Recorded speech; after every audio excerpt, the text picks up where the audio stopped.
We're going to call to order the meeting of the Board of Trustees of the Urbana Free Library for this May 14th, 2024. Before we do the roll call, or after we do the roll call for Sharice? Before, correct. Before we do the roll call, Sharice is calling in with us. Do we have someone who can put forward a motion to say that it's okay for Sharice to be joining us? I move that via it's okay phone? for Sharice to be joining us via phone. Seconded. That it is. Seconded by Rob. All in favor say aye. Aye. Any opposed? Sharice, welcome aboard. Thank you. All right. Celeste, are you filling in for Becky for our roll call? I am indeed. Awesome. So, Liz. Here. Glenn. Here. Erica. Here. Beth. Here. Sharice. Here. Dan. Here. Rob. Hello, Rob here. Brandon. Here. Okay, and Darius is not here. All right. Are there any additions, corrections, or modifications on the agenda? Everyone seems happy with it is. Do I have a motion to approve it as is? So moved. Beth? Second? Second. And Liz? All in favor say aye. Aye. Any opposed? Hearing none. Agenda is a go. And first order of business on there, public comment, and I know we have at least one. Hi, I'm Bill Payne. I live about 6 blocks from here. And I use the library on a regular basis. I became aware this last week of a new political movement trying to ramp up book banning. I know you guys are aware that this is going on. This was a really organized one that's coming up, been circulating for about 3 weeks now. They are targeting mainly schools, but they're going to go after public libraries as well. And they're targeting it with a list of 100 books. They're going to try to overwhelm the staff with dealing with these requests. And I heard about, the reason I wrote a story about this years ago that I got published in a magazine about book banning. And there was this high school student who got elected to the public school board. He said he will entertain these bans if, conditional, entertaining them, if they write a 3-page essay describing the plot of the book. That's it. Along with the request, they have to submit that. The request stopped because they don't want to have to read the book. They also had to include the paragraph before and the paragraph after of the objectional section. So they had to prove that actually you read the book. I'm suggesting you guys at least consider some sort of stumbling ground before this hits you. So I don't want you guys getting screwed up by these crazy people. Point blank put it. I think they're crazy. They're trying to block thought and only go with what they think is right.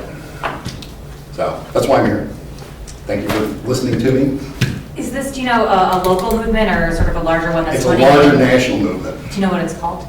Yes. I'm not familiar. I'm not going to name it. Okay, I will do I my own research. do not need a public comment with my name attached to it, with these people. That is fine, I will do my own research, thank you. I'm not a public person, so do not need no lunatics to come after me. Absolutely. I understand that. Yeah, you guys, you volunteered for this. Good luck for you. I appreciate your effort. So you have a good night. That's why I came. That's Thank it. you. Thank you everybody for coming. Appreciate it. Good afternoon, everyone. Hi, my name is Cerise. I'm in the public, also husband to Curtis.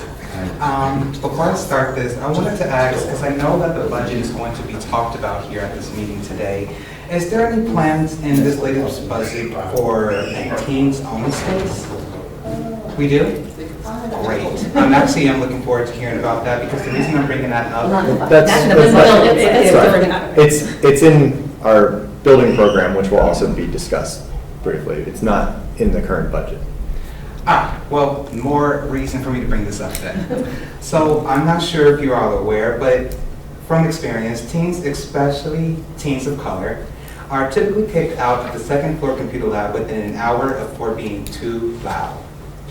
So this is an issue because instead of creating a more accepting space that acknowledges their standpoint in life, they are simply just kicked out of a safe space with their whereabouts afterwards being disregarded. These teens come back now with tension with the staff from kicking them out of what might have been one of the few areas that are supposed to be welcoming for them. Maybe a teen area would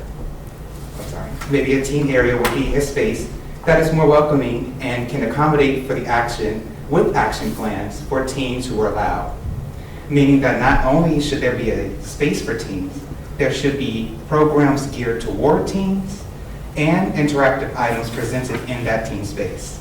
2 hours of teen open lab for 4 days a week is not going to be enough. And that's all I have to say. Thank you very much.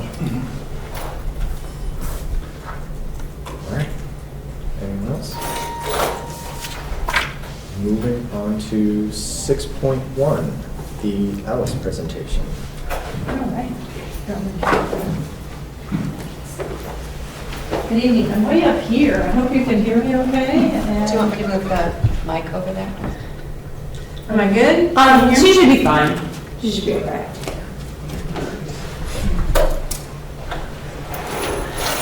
Good evening. My name is Sue Gray, and I'm the CEO of United Way of Champaign County. And we work with a program called ALICE. ALICE is an acronym for Asset Limited Income Constrained Employed, Struggling Working Families. And so one of the things that we at United Way do, we try to keep our finger on the pulse of what's going on in our community in Champaign County, Champaign, Urbana, and all the communities here in the county. And so tonight I'm going to share with you a little bit, this is a really high level, just there's a lot of data, let me just put it that way, that is on the ALICE website that I will encourage you to go, explore, investigate, and do a deep dive. I'm just going to give you some basic information tonight that I hope will make you curious and you'll want to know more. As with any piece of data, by now, we received this data 6 months ago, it's probably already changed, just like any other piece. ALICE is provided to us, this information is provided to us from United Way of Northern New Jersey, and Rutgers University does all the data analysis and prepares the report. So, who is ALICE? So, we want to put hardship in Champaign County and Urbana into a broader context, which would give us a better understanding of where there are gaps in the economy and how to close those gaps. But first we need to understand who ALICE is.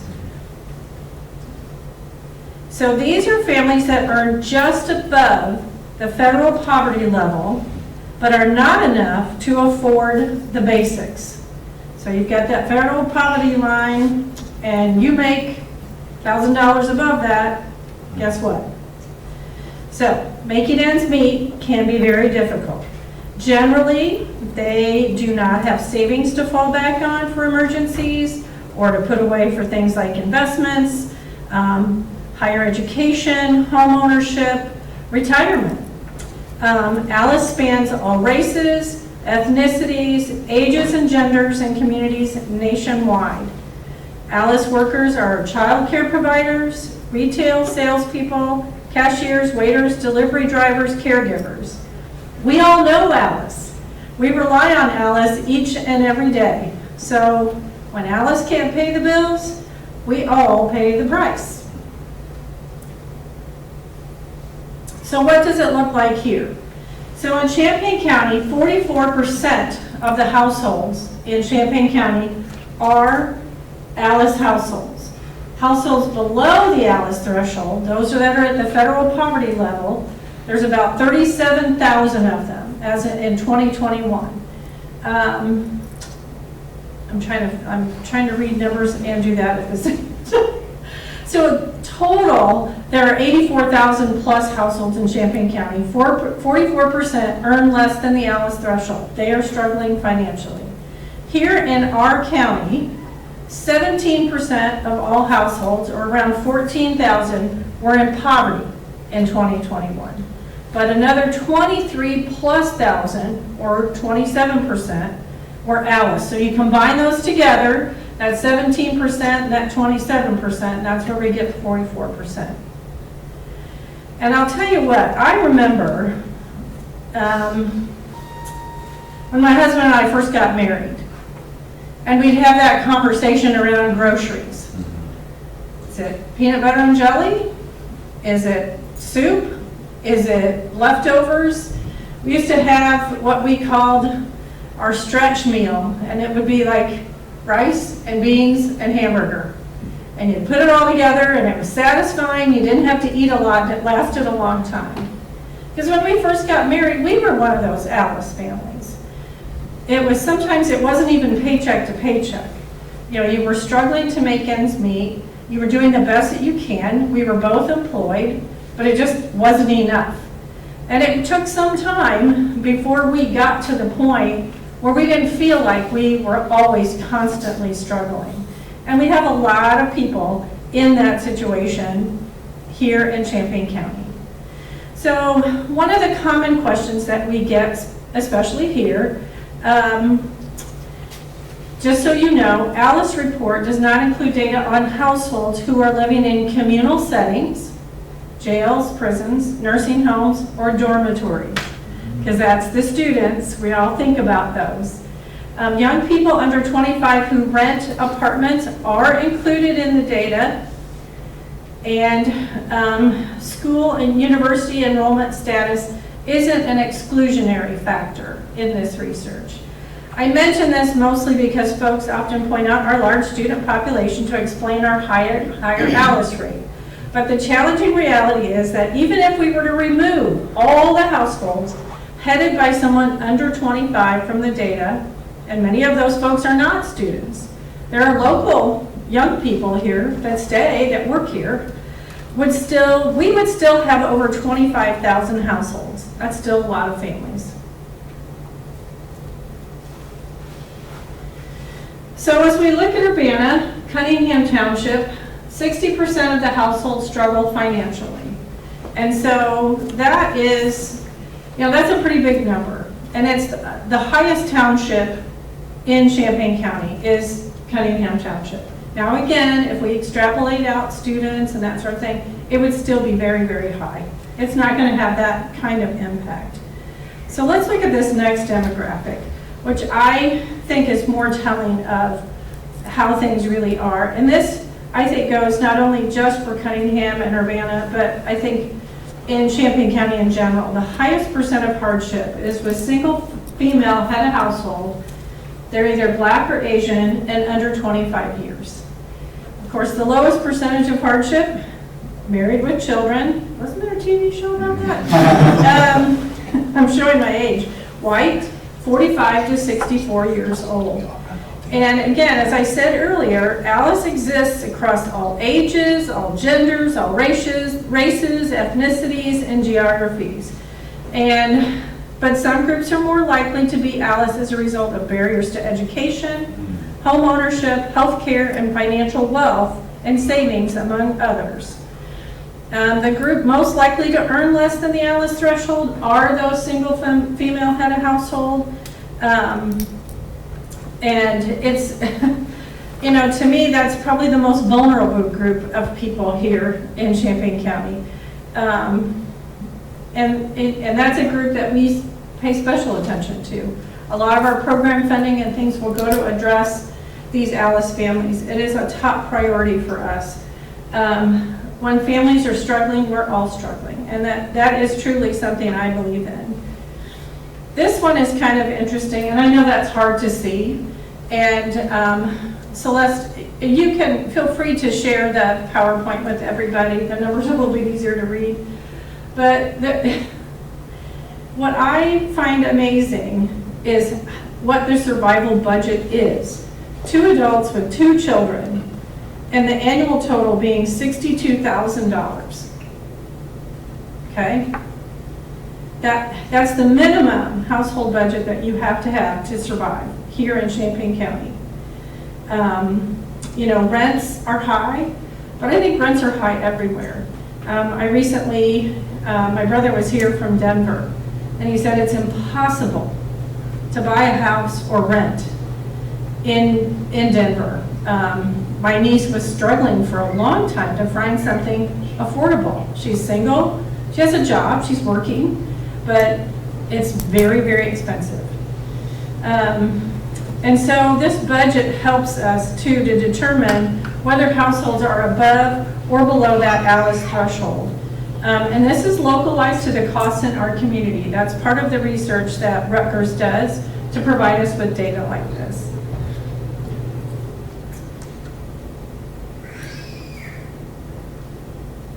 Imagine being that family with one adult and one child earning $15 an hour. They're only earning, what, a little over $30,000, $31,000 a year. They're still falling well over $13,000 short of that single head of household with one child being able to support that. Childcare is expensive.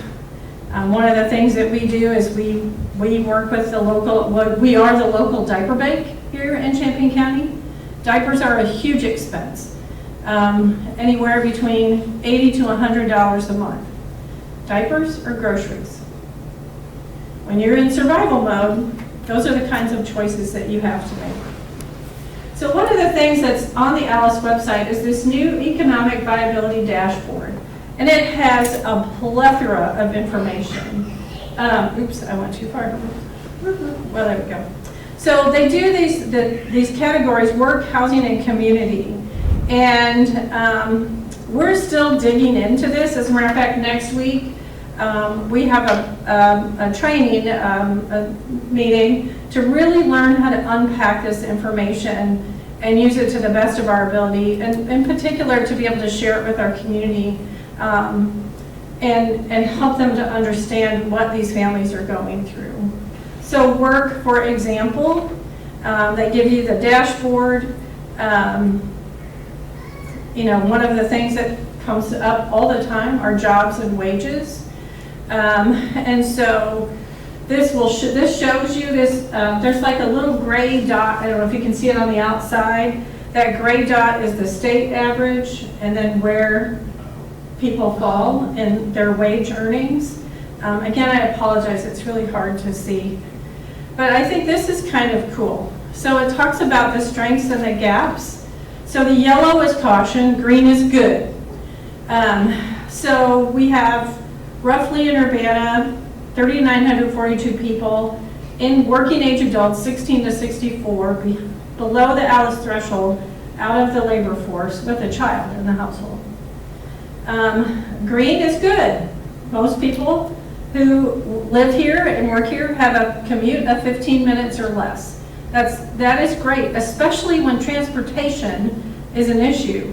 The other thing that we have here is mass transit. We are so lucky. You can hop on that MTV and go anywhere you need to go, any day of the year, just about around the clock. I mean, it's pretty remarkable. But although, in respect though, we have over 25,000 workers in jobs that cannot support that household budget. And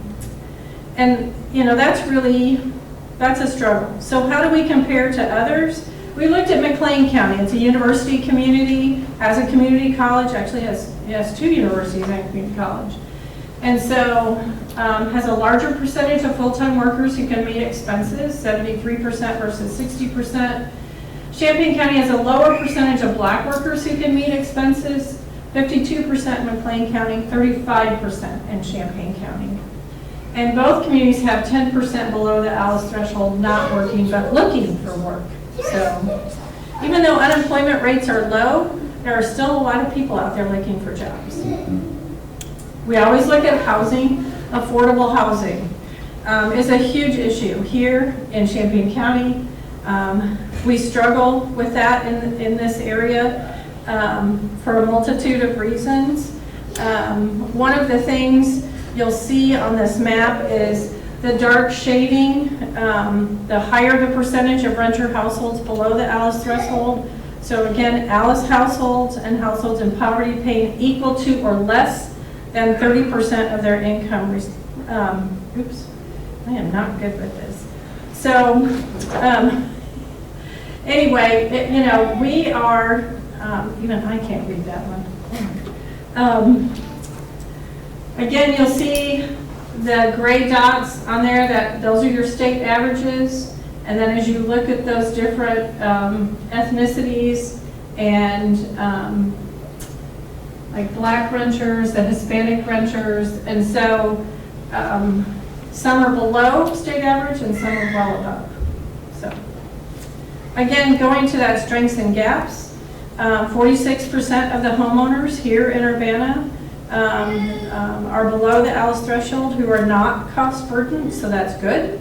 They are renting, but it's not oppressive. 30% households below the ALICE threshold who own their home, and 36% rent-to-own gap. So renter households below ALICE paying greater than or equal to median owner costs. And what the interesting fact about that is that they would spend less if they were a homeowner versus renting. So I thought that was very interesting. And again, looking at McLean County, higher percentage of households who are paying equal or less than 30% of income on rent, a higher percentage of Champaign County's Black and 2+ race households own their own home than McLean County. And both communities have a similar percentage of households below the ALICE threshold who are severely rent burdened. Community resources, there's a community score about the things that we have, health insurance rates, I'm sorry, I'm gonna have to go over here and look, it's driving me crazy. Preschool enrollment, and I've read an article in the paper today about that. Households with high-speed internet, and workers commuting 30 minutes or less. And we've already talked about how transportation can be a significant impact on employment. We have a great rate of health insurance here in Champaign County, and I have to say that this community, when the opportunity arose to have affordable health care, this area rallied, like really, really got the word out to get people insured and get signed up and to get in, why can't I think of the word? Affordable Care Act, Yes, but when you sign up, anyway. the marketplace. Yes, thank you. It's past my bedtime, no, I'm kidding. So the interesting facts, so this preschool item really was interesting to me, and I had to lean into my coworker, Beverly Baker. She's my resident expert on all things little people. And we are way behind in getting our kids enrolled in preschool, and there's a reason for that. Same thing, the high-speed internet, we do pretty good here. So what do? We identify the gaps, we quantify goals for an action plan, and then we take action. And ALICE is in the center of everything that we're doing right now. Staying focused on ALICE and those families. So we want to support solutions that help people who want to enter the labor force. We want to increase access to affordable rental housing and foster strong supportive communities for ALICE and all. And so what we will be doing is really digging in. Like I said, next week we're going to have some in-depth training on all of this ALICE information. But unitedforalice.org is great, and you can / Illinois, you can plug in zip codes, counties. It's amazing. The maps are so awesome. Like, I could go down a rabbit hole all the time. But I wanted to share this article with you. As we were talking about, I asked Bev, I said, why do we have so many kids that are not in preschool? And she said, there's a lack of space, not enough providers, and just, we're overwhelmed with stuff. And then when you read that Head Start salary rule could cause our very own Head Start here, which is a wonderful program, remarkable results, to shrink their staffing so they can afford the new salaries that the federal government is proposing for them, just makes me so sad, because we can't afford to lose any staff so they can afford to pay a new salary. We need them to be fully funded so that more kids can have access to Head Start, and that we don't have to tell families that there's no room. And I thought it was very timely because it's so important. You know, our early grade level success work that we do is really focused on making sure that families have access to the resources that they need so that their young people have all the things. So when they go in that door on kindergarten morning, their backpacks are full of hope and enthusiasm and excitement, and they're not worried or stressed or anxious, other than what a normal 5-year-old would be on the first day of school. But you know, this is the kind of thing where we pay attention to this kind of information because it's so important to the health of our community. We have so many wonderful people who are working hard and doing everything they can to make ends meet, yet it's still a struggle and a grind. And so we do advocacy work, not only in Springfield, but in Washington, D.C., you know, for legislature that will support our struggling families here in Champaign County, in Urbana, and you know, across the country. So I'm very grateful for the opportunity to share a little bit about Alice. Honestly, once you go in there, I'm just block out an hour of time because you want to go around and learn all these things. I wish I was better versed on this than I am, but I can say that it really is eye-opening, and we're very hopeful that this will provide us great guidance, but also as communities, how can we use this data for local, you know, policy and legislation, and to help us just do the best we can to support our families here in Champaign County. So thank you so much for your time tonight. Thank you for the work that you do. I'm an avid reader. I was just telling Celeste, I have cousins here in Urbana, and I have very fond memories of coming in this building and hanging out and spending an afternoon reading. So thank you so much.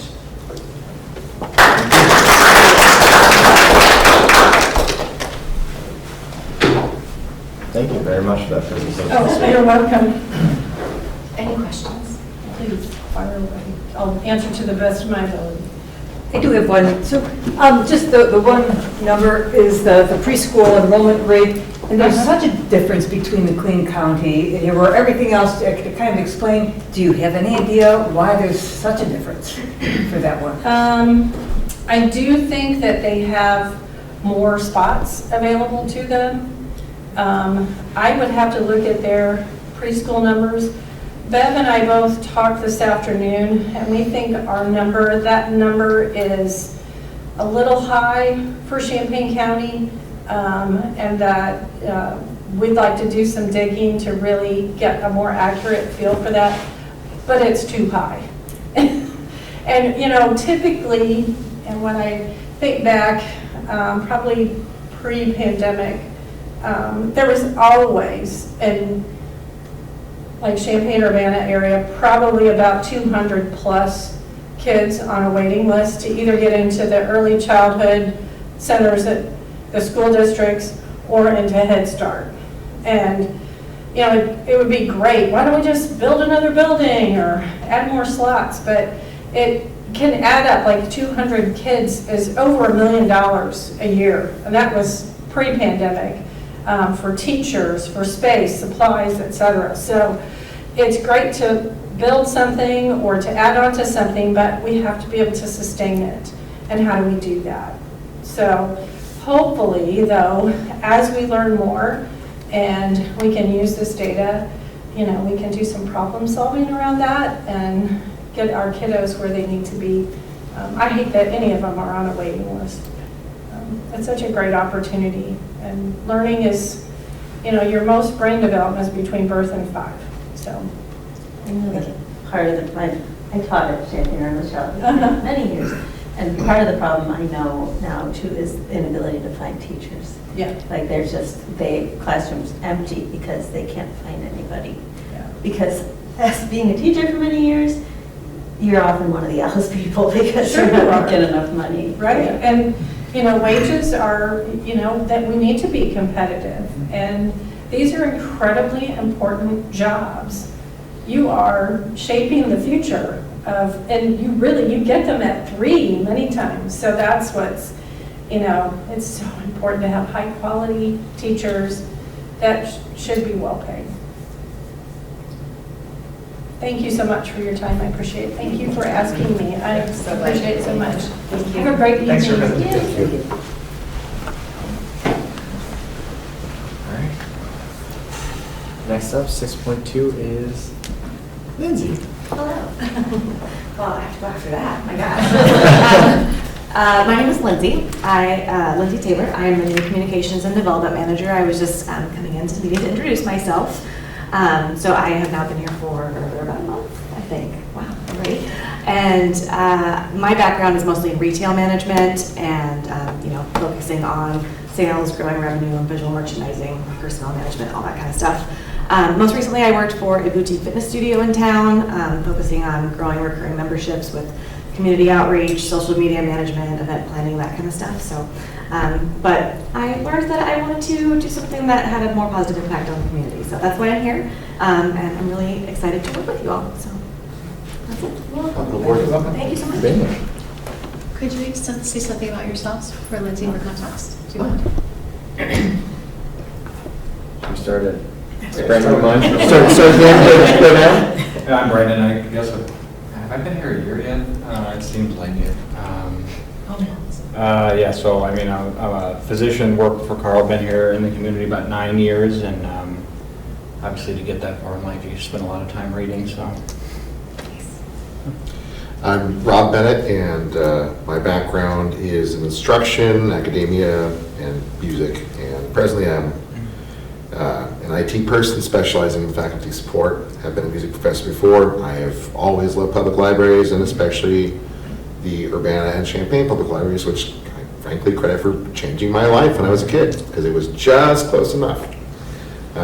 So that's me. I'm Dan. I'm a biologist at the university. I focus mostly on science outreach, trying to get people of all ages interested and engaged in science in any possible way. I tell everyone I came to the library because my kids grew up here, and I think we used every possible aspect of it. We appreciated it deeply and just want to give back in some way. I'm Beth Scheid, and I will say ditto for having children that we raised in this town and used the library in every single aspect that we could. Actually, in the later part of my mother's teaching career, she did a stint as a school librarian, so she actually brought a lot of nice knowledge to me. I've been on the board from the Les building expansion time, so I have a lot of history, and I find this just a very fulfilling volunteer opportunity, and I think just one of the best things we have going for in this community. I'm Erica. I'm a little over a year now that I've been on the board. My background is in education, special education, early childhood. And my mother was a librarian, and my son and I use the library, just like them, extensively. And yeah, I think libraries are really, really important to children and their development. I'm glad I've been on the board for about 9 months. And I work at the university in the School of Library and Information Sciences. It's not called library anymore, but I still call it that. My background is in academic libraries. Hi, I'm Liz. We met briefly at the Friends meeting, so nice. I'll give you the spiel again, but nice to see you. I've been here, I think, since July. I work in marketing over at the Common Ground Food Co-op, so I love the library. I live 2 blocks from here. I volunteer at Cunningham, so this is just like my little corner, and it's a great little corner in the world, so thanks for being here. And then Cherise, do you want to say who you are? Can you guys hear me? Oh, we can. Yes, we can. Okay. I'm Cherise Hersey, and I've been on the library board since, 2019, I think. And I'm kind of following in my father's footsteps, who was also on the library board, I believe, when he was an alderman, and I'm an alderman in 3rd Ward. And I find that because I come from an educational background as well as musical theater and a lot of different service jobs, one thing I find is that literacy is probably one of the most important skills that anybody in this country can have, and their ability to, it helps with their ability to articulate their thoughts and their goals, and I think that, and also broaden horizons, and so that is, I don't know if I'm speaking to the right thing right now, because I'm on the phone and things are popping in and out when I hear you guys. So anyway, that is me, Sharice Hurst. Thank you. Thank you. Thanks, Reese. All right. Move on to our action items. The first one up, the consent agenda. I'll read through this before asking for motion on there. We had the board meeting minutes of April 9th, 2024. Payroll for April 19th, 2024, totaling $120,885.78. Payroll for May 3rd, 2024, totaling $125,085.55. Bills for April 11th, 2024, totaling $8,886.89. There's a lot of eights in there. Bills for April 18th, 2024, totaling $13,236.96. Bills for April 25th, 2024, totaling I just read that, didn't I? No. $18,469.99. I'm having a really good time keeping track of this one this week. Bills for May 2nd, 2024, totaling $30,649.67. And lastly, bills for May 9th, 2024, totaling $53,099.93. Do we have a motion to approve consent agenda? So moved. Rob? Yes, it was. Sorry, I was. I said too quietly. I just so moved. heard it in that direction. Second? Second. And Glenn. Any discussion on consent agenda? Everyone's good. All in favor of approving, say aye. Aye. Any opposed? Hearing none, consent agenda is passed. Moving on to the individual action items. First one up, 8.1 is the program of spaces for expansion and renovation of the Urbana Free Library. Do we have a motion?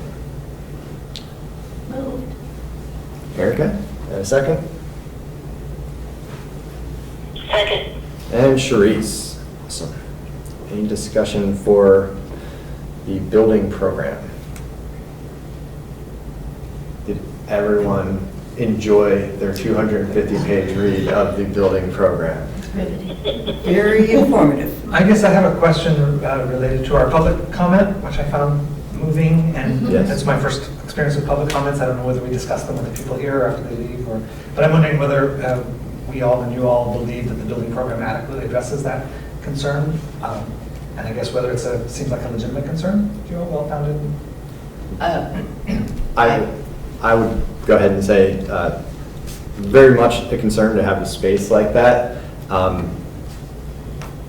The individuals have already left, but if they go back and watch the video, I would encourage them to, I know it's long, they don't have to read the whole thing, but the building program is on our webpage under the notes for tonight.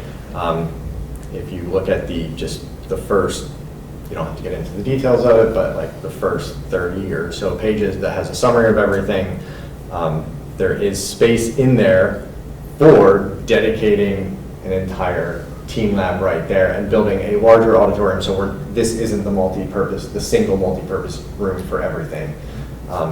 If I recall correctly, this would be the dedicated space right here, more than likely, right? It could be. It's a possible space for it. But there would be another larger auditorium there, and then that way we wouldn't have to set up and take down the team lab all the time. It wouldn't be just 2 hours every, several days a week.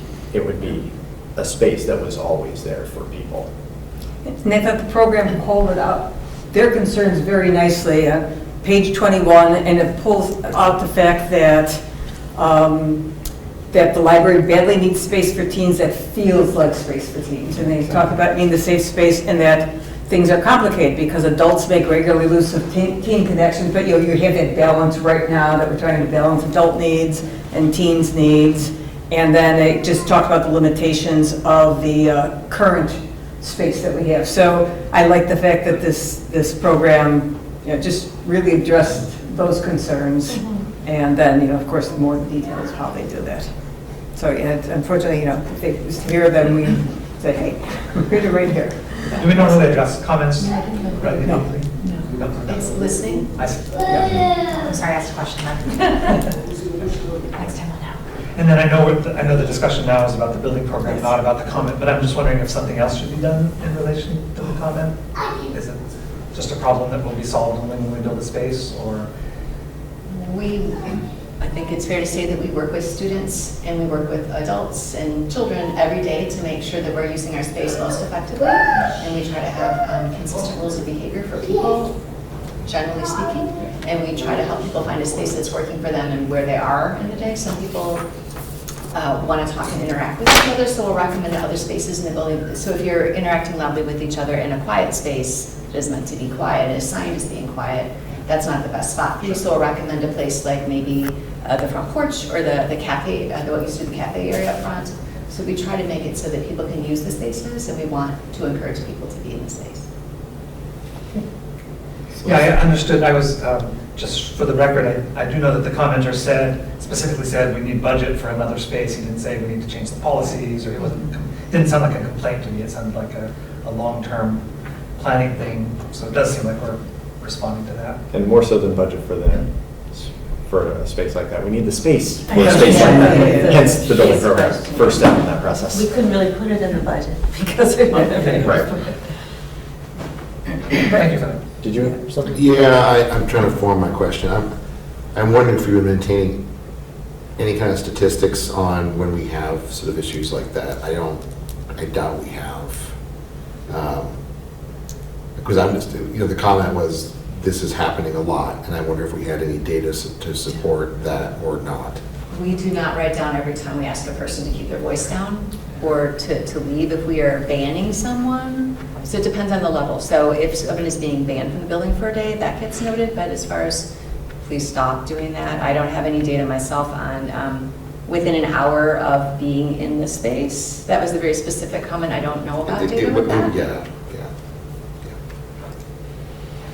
And I do notice that, maybe I'm missing it, but the teen services area is not specifically focused on providing a dedicated space. It's like a computer lab space. It's more about teen reading materials and encouraging reading.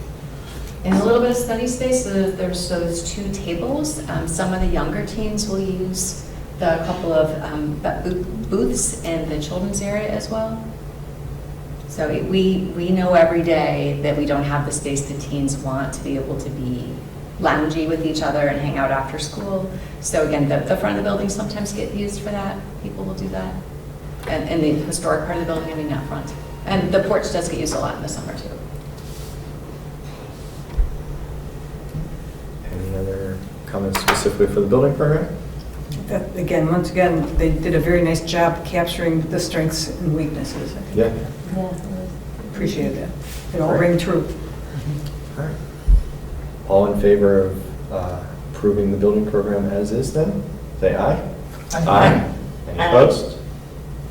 Hearing none, building program's passed. And thank you so much, Dawn. Oh, sorry. Can I just ask a question about the building program?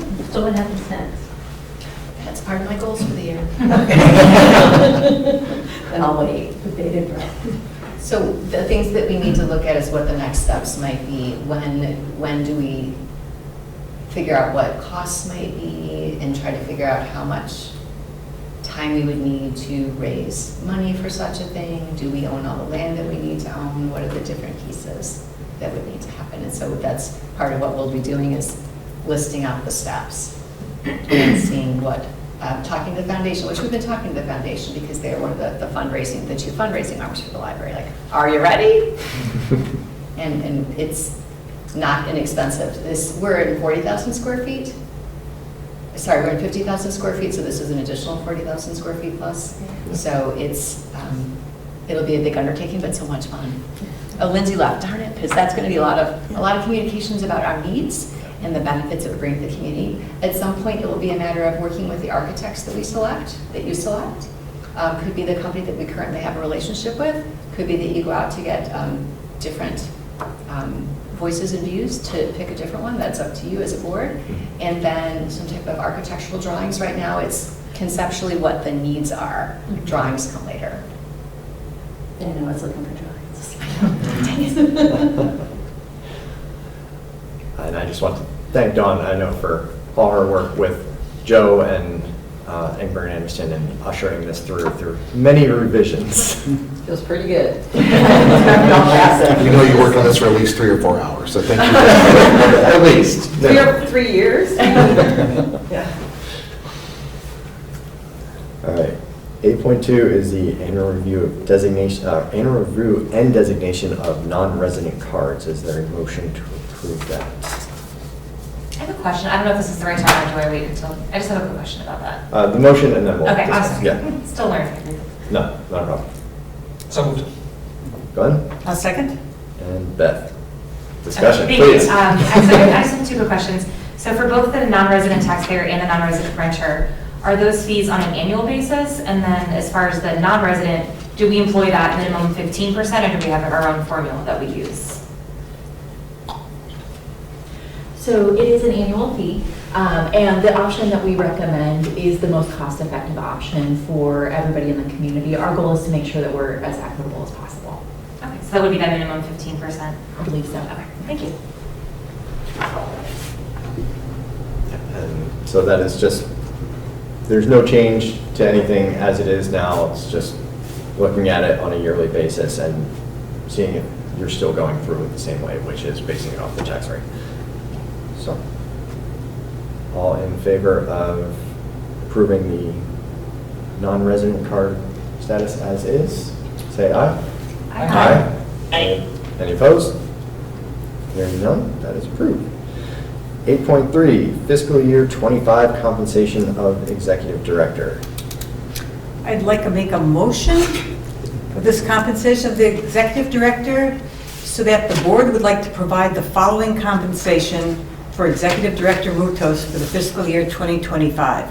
2 points, a 5.9% increase to her salary and a one-time special addition of 40 vacation hours added in one lump sum to her vacation bank the first week of July to be used in the first quarter of fiscal year 2025. All right. Thank you, Beth. Seconded. Second from Rob. Any discussion on compensation?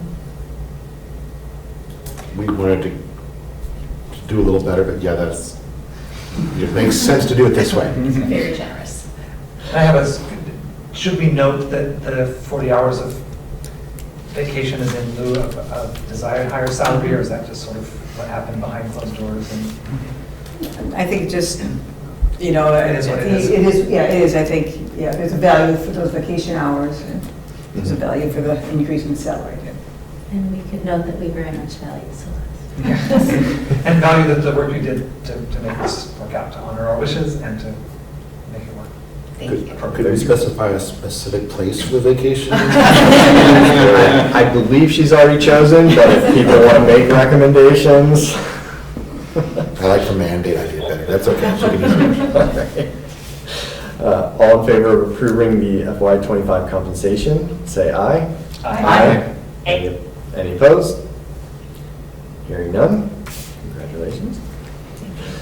8.4, this is Resolution 2024-6 to accept the Urbana Arts Grant. This is the $3,550 grant for the 3 artists in residence. Is there a motion for that program? So moved. Glenn, a second? Second. I hear Erica first on that one. Any discussion or comment on the Resolution 6? None?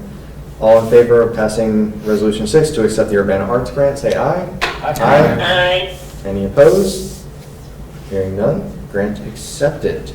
8.5, this is Resolution 2024-07 to approve FY25 budget. Is there a motion? So moved. Beth, and a second. Second. And Brandon.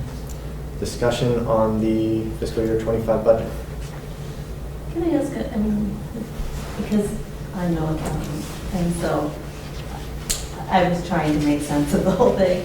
But, so when, and I'm sorry, this is going to be a real basic question, but, so our expenses exceed our revenue. Yes. And so when it comes from like, is it was it 803?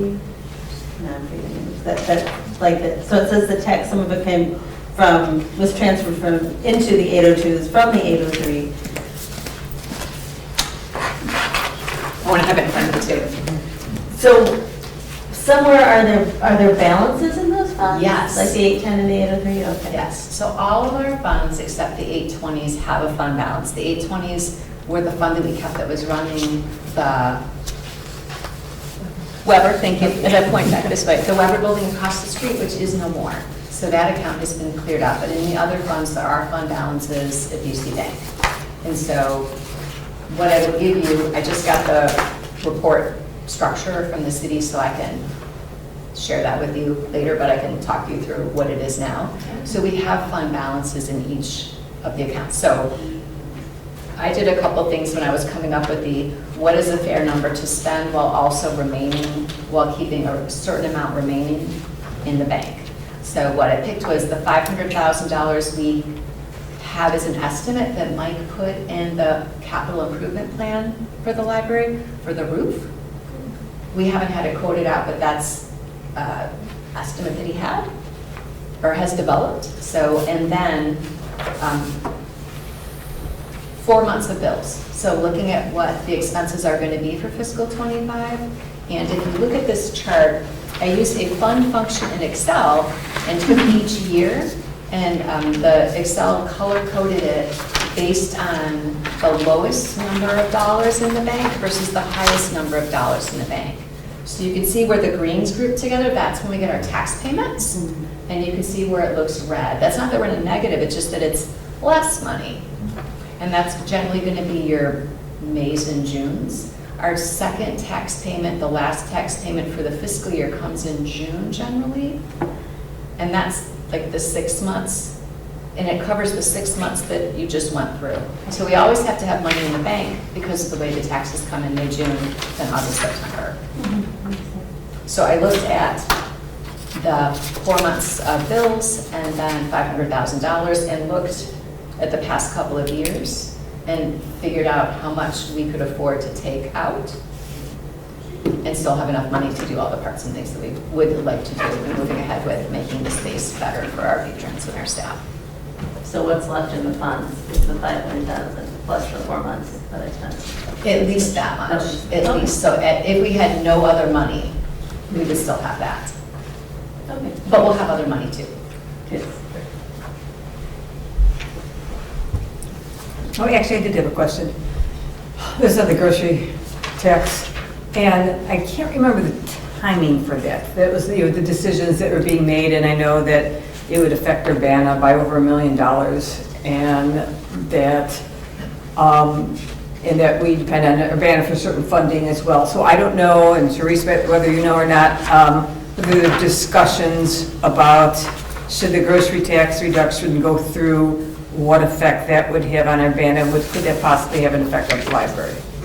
Well, as far as I know regarding the grocery store tax reduction thing, it's kind of going to hit the city, you know, kind of roughly. We haven't really discussed it thoroughly at all, but it is gonna, the city is gonna take a hit from that, and we haven't really discussed how we're going to, or even if we're going to create, have something that is going to fulfill or replace or anything like that loss. We'll probably be taking a loss too, as a city.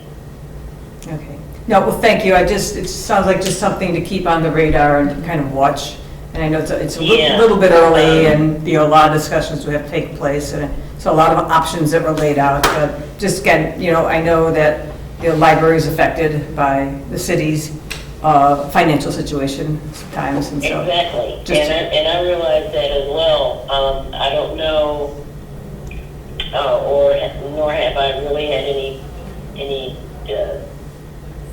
intense conversation regarding how that is going to affect the library budget, or we've talked about how it's going to affect not really intensely had conversations, but we are all aware of how it's going to affect the city, even the city revenue coming in, the revenue for the city. So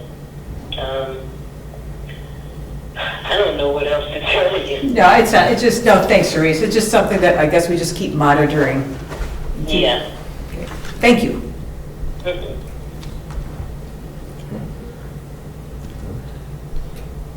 And it's my understanding, we don't know the final number yet, but we're expecting that there would be excess from FY '24 to help cover this shortfall as well, right?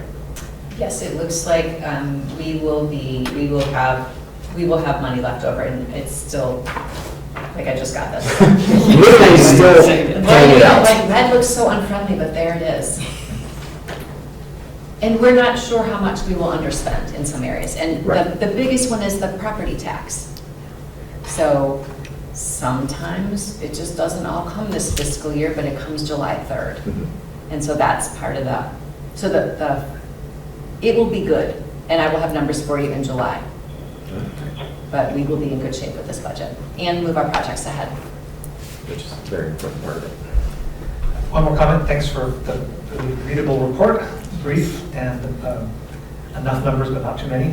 Thank you. Very important. All right. All in favor of passing Resolution 7 to approve the FY '25 budget, say aye. Aye. Aye. Aye. Any opposed? Hearing none, the budget is passed.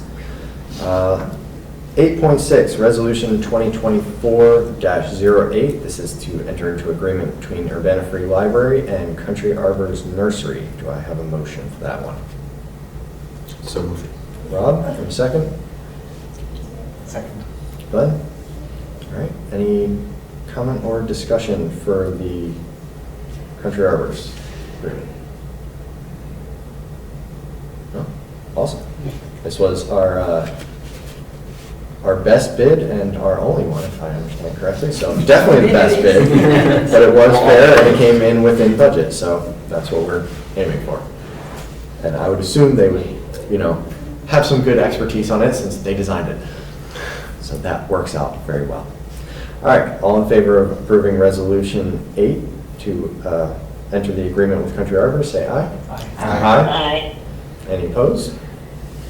Hearing none, the resolution is approved. And 8.7, Resolution 2024-09 to accept gifts. This is for the foundation funds for home delivery bags and porch furniture. I feel like there was something else in there too I'm missing. Might have been one other thing. Unrestricted. Sorry. Unrestricted fund, yeah. Thank you. Do we have a motion for that one? Moved. Erica, and second is Sharice. Any discussion on the foundation gifts? Well, it's Foundation and Friends, and then it's shifting between two facilities lines. Right, sorry. Oh, that's right, because that had the money from general maintenance going into buildings contracts. All right. No other discussion on that. All in favor of passing Resolution 9 to accept gifts, say aye. Aye. Any You're opposed? right, I was wrong, sorry. I was thinking of fiscal '24 budget amendment, I'm sorry. All right, I thought that's where I had it in my notes, but just throwing myself off. All right, we'll get to that in just a second. Hearing no opposition, Resolution 9 is passed. And yes, that brings us to the FY '24 budget amendment, and that is shifting the $18,000 from general maintenance over to building contracts. And that's where there was the additional foundation gifts. And Friends, yeah. Yes, thank you. Is there a motion for that one? So moved. Beth, second is Brandon. Any discussion on FY24 budget amendment? Hearing none. All in favor of passing the budget amendment, say aye. Aye. Any opposed? Hearing none, amendment is passed. Sweet. So that is all of our action items. We have no discussion items tonight. We'll move on to liaison officer reports. Liz, anything from the Friends? For the Friends, so we just accepted the gift. The next book sale is coming up in July. I apologize, I don't have my notes. I don't remember the exact dates. Do you remember? Phones over there. I'm sorry. And I think I got a weird forward from the email with the agenda, so I couldn't access the download. Yeah, mostly just planning for the sale. They're working on their annual audit. Dan and Glenn, you both asked me questions last month to take to them. I do have answers. Happy to do it now or talk to you afterwards, whatever is best. No? Okay, so Dan's question was regarding the Amazon, selling books on the Amazon website and what it would take to get that going. Basically, what I gleaned is that it's kind of a daily process that needs to be updated. And so it's either somebody from the Friends doing it every day or managing a staff of volunteers. That's kind of as far as we got with that. So leave it out there for maybe down the line, but it does sound from what they said, it's a pretty intensive process that requires a lot of labor. So it would be difficult to manage. I don't know, I don't believe I asked or got an answer about kind of what the revenue was coming in at its peak. But for right now, it just doesn't seem feasible. And then Glenn, your question was about raising prices for the book sale. From what I heard on that is that they are low, but they're pretty comparable to other Friend sales. The goal mostly is to keep it an accessible event. I mean, to raise money, yes, but to give an opportunity for people to come and buy books, and so very hesitant to raise prices on those. And that they're, yes, and that they're not, they are pretty comparable to other Friend sales that they've seen. So that's all I've got. Yeah, of course. Hey Liz, can I just throw a comment in there too? Yeah. Yeah, book flipping is a very arduous pursuit and it takes a lot of work. But one thing I am aware of is that for people who do like that sort of acquisition and flipping on small items, a lot of times they will consolidate shipments into like 2 to 4 shipments a week. So it may not necessarily be a daily thing. It's still gonna be a heck of a lot of work, but it doesn't have to be every single day. Sure. Like it could be like, I just do this on Wednesdays and Fridays. So that might be, if you ever have anyone that committed, they might be able to do it. So. We'll look into it. All right. For the foundation, the last I heard, they're currently at approximately $72,000 for their FY24 goal of raising $100,000. Most recently, they approved funding for several project requests, which are what we already just voted on to bring in. So you guys know about that one.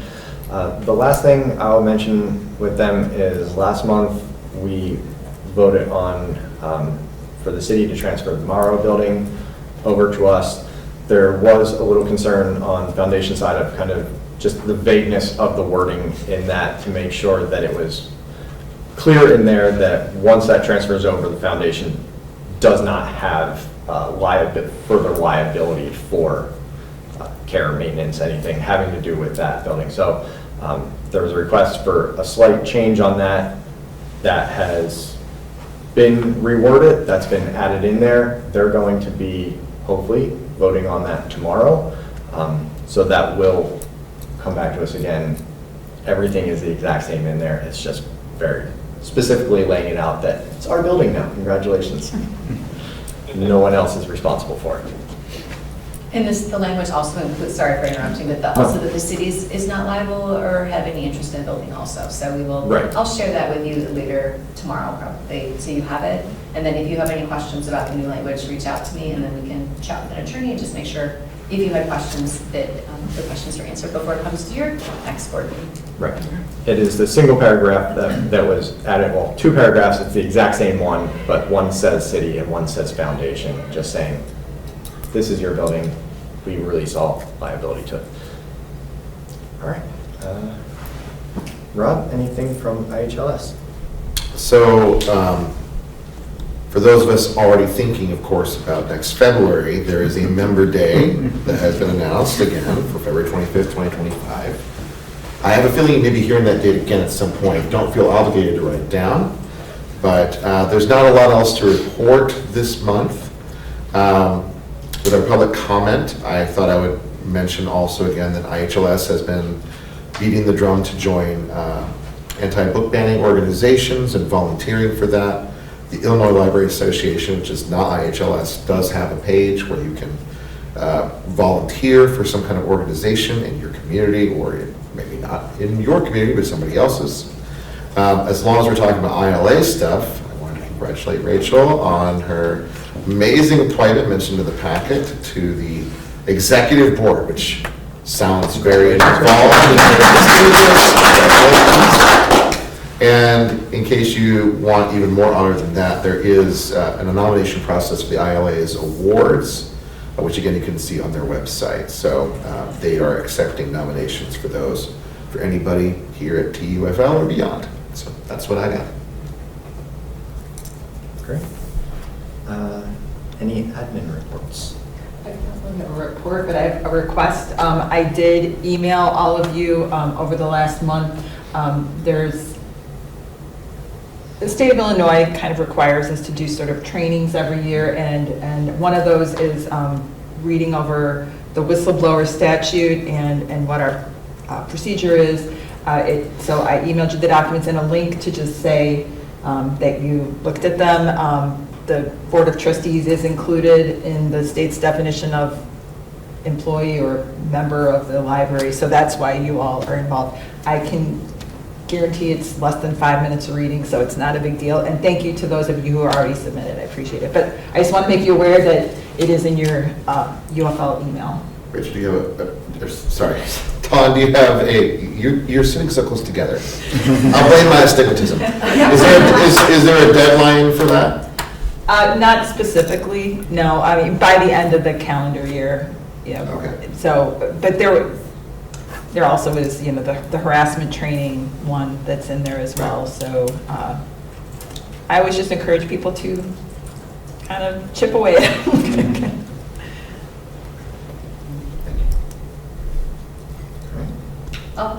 Would you mind saying something about our beautiful signs? Oh, certainly. So you are more than welcome to take a sign home with you. As part of the library's 150th anniversary, we will be kind of canvassing the town. Folks will be welcome to take signs home with them. We'll also have stickers, patches. The library's summer reading program kicked off on Monday, as did the library's 150th reading challenge. And as a reminder, please do sign up. All reading counts for both. We also have a library super user challenge with a commemorative patch for those who are so inclined to earn. So you'll expect to start seeing these up and around town. And if anybody needs to know where to get them, come on over to the welcome desk. We're handing them out like candy. And on June 15th? Oh, certainly. So on June 15th, you will receive a special invitation very soon, but the library is celebrating its 150th birthday party. We will have a variety of activities and programs. We will honor some special guests. Of course, there will be cake, because what is a birthday party without cake? And at that birthday party, we will have 2 special commemorative 150th library card anniversary editions. So if you're interested in upgrading your library card, you are welcome to do so at that time. So please join us. We would love to have you. Awesome, thank you. Any board or committee reports that I don't know of? No? Awesome. President's report. Rob stole mine. I was going to thank Rachel, or congratulate Rachel for becoming Director at Large. Yes, Director at Large for Illinois Library Association Executive Board. That's awesome. And Celeste presented at PLA this month, so that's awesome as well. Did you get to catch Dulce Slum while you were there? I did not. Oh! I know. She's so good. Any unfinished business? Any new business? I'm just going to ask about the public comment and the other public comment again. Where's the place for discussion of that? We had a little bit under the previous item, but I'm just wondering if there's more to say about that. And if so, where does it belong in the agenda? This is about the book banning. You are welcome Just to do it. talk. Okay. New business, unfinished Sure. business, Either discussion. either one of those would be good Discussion for, yeah. items, yeah, number 9. Oh, way up there, okay. That's okay. I just wanted to, aren't we covered under the Illinois law against book banning? I'm wondering, I mean, I really appreciate his comment and the fact that he came, but I just wonder whether there's action that needs to be taken above and beyond what our good governor and legislation have done. We have a process in place by which if someone does request that an item be removed, we work through. And so we would follow that process. And that doesn't mean someone can't request an item to be removed. And the law, I guess, is against, the state law, I don't understand it that well, but it bans laws that would ban books? Is that how that works? Is that a different, does it address? It doesn't mean that books can't be removed or shifted within the collection, because you have local control as a local body, Right. but it means that we have some more protections. And we already had this in place beforehand. Okay. What we didn't have is, we hadn't adopted the ALA statements. We were adhering, the board were adhering to them, so we were adhering to them. So that was the big change that the change that we had to make to be compliant with the law. The public comments seem to address the concept of so-called astroturfing, which has been an unknown strategy for decades in censorship organizations. Do we have anything that kind of limits the amount of work we might have to do in case such a campaign does land on our desk? We don't require that someone write a 3-page essay. We do require that they fill out a form which asks questions like, did you read the book or the item in its entirety? But as far as like we have 57 requests for the same book to be removed, do we kind of lump those all in together, or we do?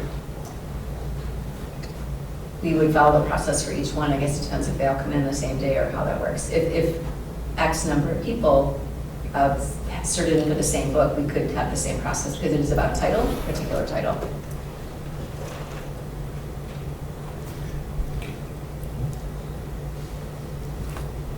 Any other new/unfinished business comments? In that case, we're at number 16. Do we have a motion to adjourn? Motion to adjourn. That is Erica and Sharice. All in favor of adjournment, say aye. Aye. No one's opposed. Look at that. And we're adjourned. Good night, all. Good night, Sharice. Thank you. Thanks for being here.